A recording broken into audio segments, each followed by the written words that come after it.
Celui qui soutient l'oppresseur ne diffère en rien de lui. Il peut même être plus injuste, car il a choisi de vendre sa conscience sans y être contraint.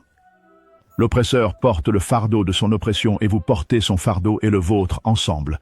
Ne soyez pas un soutien au faux contre le vrai. Ne restez pas silencieux lorsque vous voyez une injustice se dérouler devant vous.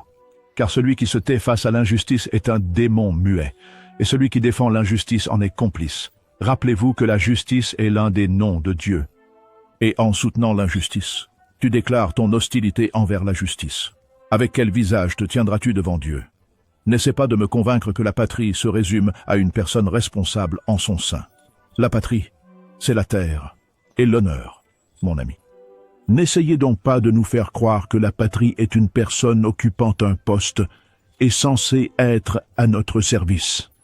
Vous pouvez tromper les ignorants, mais ceux à qui Dieu a accordé la dignité et une raison pour réfléchir savent très bien ce que je dis.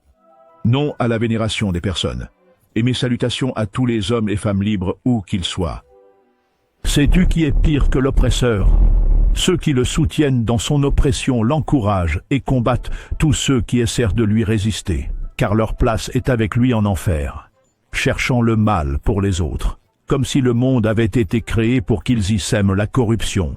Ô toi qui cherches l'injustice pour autrui, et soutiens l'oppresseur. Rappelle-toi que la prière de l'opprimé n'a pas de voile entre elle et Dieu. La justice est la base de tout, même de ta faim. Les oppresseurs peuvent triompher pendant un certain temps, mais ils sont sans doute vaincus à la fin, et nous avons des exemples de ceux qui les ont précédés. Et celui qui négocie avec les ennemis pour vendre les âmes est méprisable, même s'il est au sommet. Celui qui accepte la mort de sa conscience.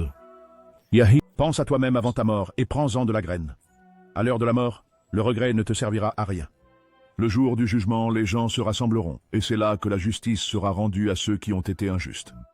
La fierté et la dignité ne sont pas des mots à dire, mais des positions à vivre. Celui qui préserve sa dignité vit libre, et celui qui s'accroche à sa fierté garde la tête haute même si le monde se referme sur lui. La dignité ne s'achète pas. La fierté ne se donne pas, elle se conquiert par la fermeté des principes. Et la force de la volonté ne s'incline que devant ton Créateur. Et ne renonce pas à ton droit, quel qu'en soit le prix. Car la vie sans dignité est une mort lente, et la fierté